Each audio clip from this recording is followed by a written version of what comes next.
Okay, hi. Please introduce yourself. My name is David Serfaty from England. Made Aliyah in August 2009 and currently living on Kibbutz Yotvata as part of the Beit Rishon B'Moledet program. Okay. After 5 months, 6 months, right?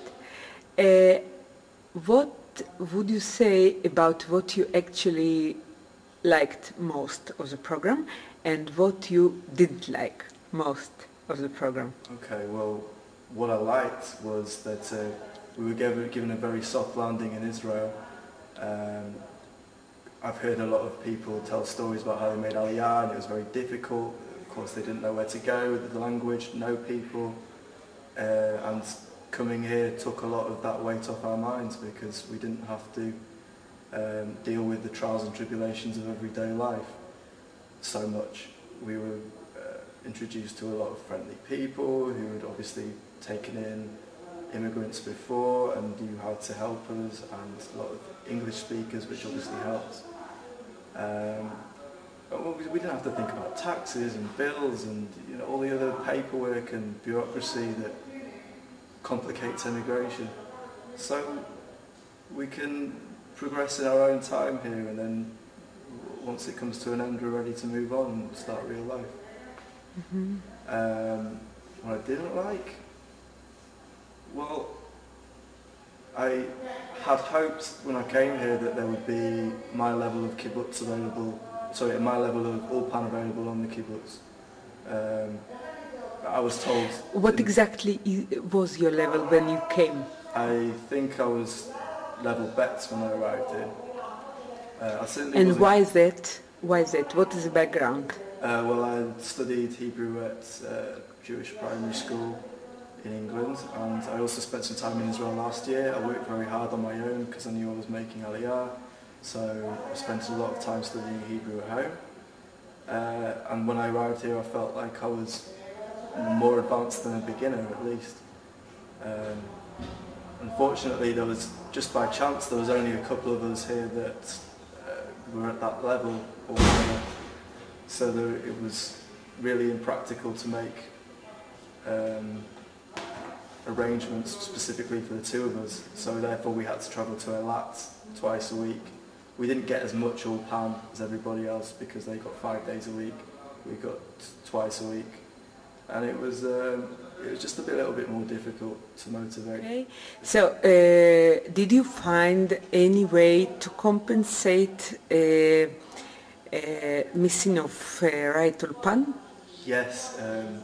Basically, I had to work very hard on my own and also push people and insist that they speak to me in Hebrew, which I think you have to do anywhere with a large English-speaking community in Israel, which right now is everywhere. Like go to Tel Aviv, it's the same. Everyone will speak to you in English if they hear you have an English accent, because they want to practice too. But if you put the time in, you'll see yourself progress every day, and eventually it becomes easier and easier. And people will be more encouraged to speak to you in Hebrew when they see that you advance.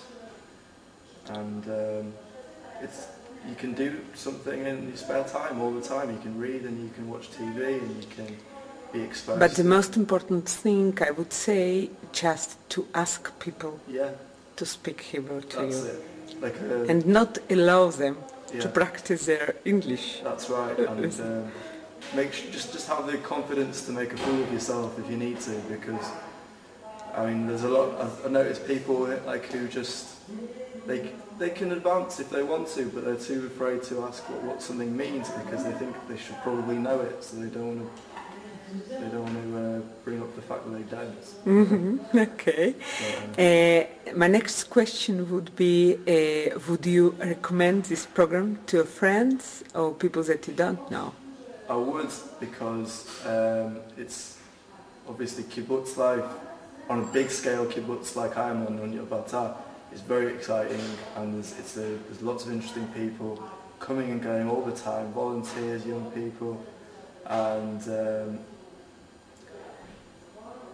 it's like it's a community that's very well suited to absorbing immigrants, because of all the help that different people can give you.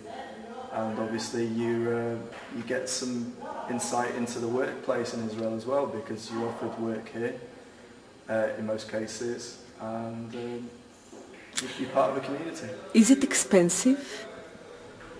Well, our deal was that we pay 1,200 shekels a month and we earn 23 shekels an hour when we work. The hours are flexible, however, we're not working completely full-time right now.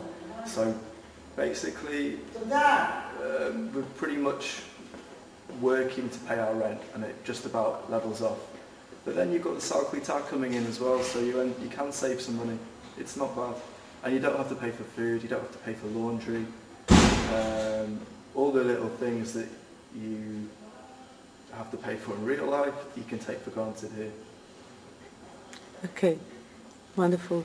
Thank you very much. I want to congratulate you with your really very good Hebrew that I could hear, and to wish you very, very, very successful next step. Thank you very much. By the way, are you going to leave the kibbutz or are you going to stay?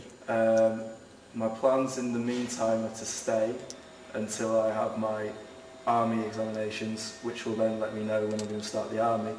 And until then, I don't really want to decide to move away right now, because the army is a very difficult thing. You just can't get any information out of anybody until you actually go. So that's what I'm waiting for right now. So yeah, in the meantime, I'm staying on the kibbutz. Okay, and this would be another advantage. Yeah, definitely. Well, we're getting given a new status from the end of next week, which isn't quite as good. I think in terms of saving money, and also we're going to be working 6 days a week, a hell of a lot more. Busy season, tourists coming in. However, we get more credibility on the kibbutz, I think. There's very much a hierarchy on the kibbutz and different statuses, and I think we're moving up a little bit, just a little bit. Okay. Yeah. Thank you very, very much, and good luck. Thank you.